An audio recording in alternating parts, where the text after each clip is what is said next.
What's good, people? It's been a minute since I did a beat breakdown, but a couple of weeks ago we had a challenge in the chop shop. This one, I'm pretty sure this one was initiated by my man YD the Great. And on that one, the one rule that he was looking for was for us to make a beat that had at least two tempos. So in an effort to kind of challenge myself, I took it a step further and gave it three, although two of them were close. So I'll try to keep it brief.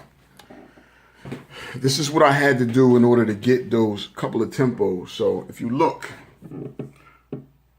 I have three different sets. My A is my drums. So I'll tap them out real quick.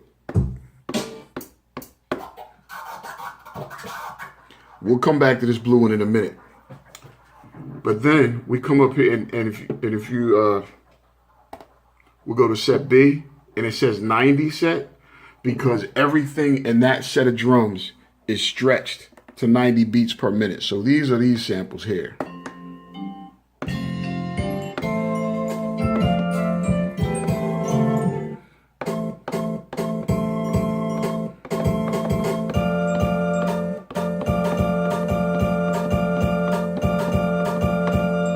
And that's the way that I played those throughout the song. These here,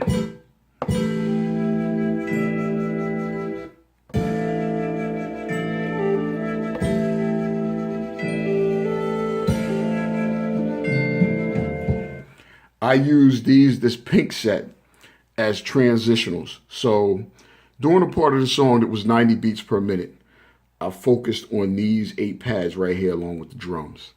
Then at a certain point, I knew that I was going to take it from 90 beats per minute to 100. And that's when I switch over to set C, which is my 100 set. So I rock with these, I transitioned with these, and then I came to this set. Everything in this set is stretched to 100 beats per minute. And I'll give you an example of that in a minute. So these are the samples.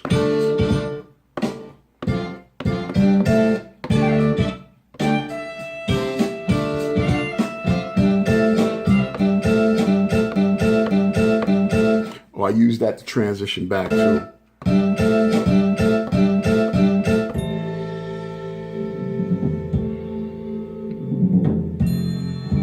And that comes to play in the end. So then if you look up here again, set D is my 91 set because this beat went from 90 beats per minute to 100 and then back down to 91. So on my 91 set, I just have this one sample.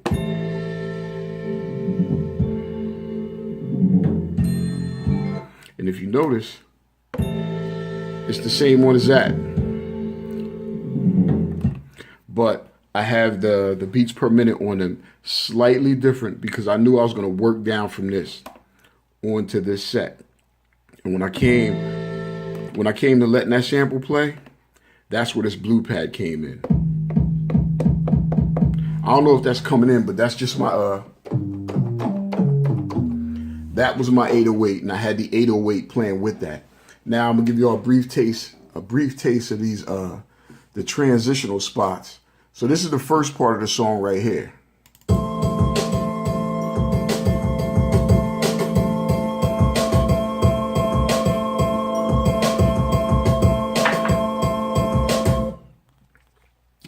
Let me minimize this, get this out the way. This is where it transitions from one tempo to the other. You'll hear it start to slowly speed up.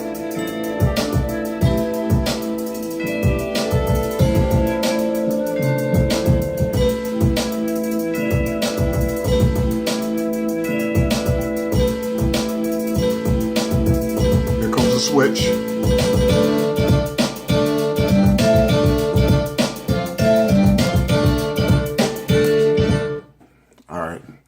Then after we come out of that, I do some horn action in there.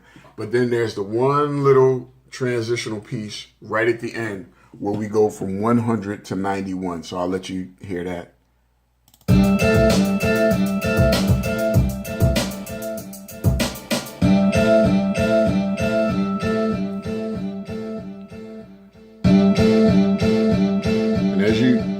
might notice it's starting to slow down. And this is where the 808s are kick in.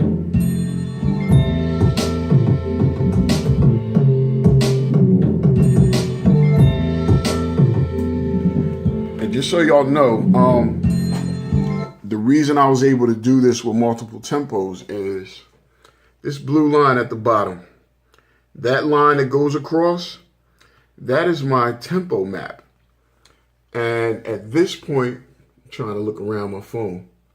You see the 90 there? Hold on a minute. Right.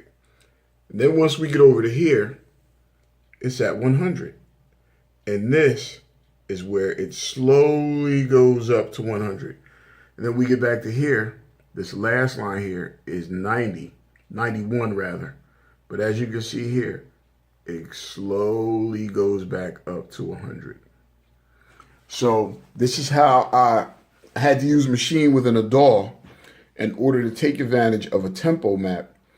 And what I did was I made 3 groups of samples at 3 different tempos. And once I got my 3 groups, it was about transitioning from one set of samples to the other. And that's where the challenge really came, because what I did was I made 3 separate beats. And then it was like, all right, I just got to marry these joints. So I hope that was a help or inspiration to somebody. If you're working within a DAW, I'm sure your DAW has a tempo map. Utilize it. Then this way, whatever you're working on doesn't have to have the same BPM from start to finish in case you need to move around with it. That's it. Your boy Matrix Sound Lab is out.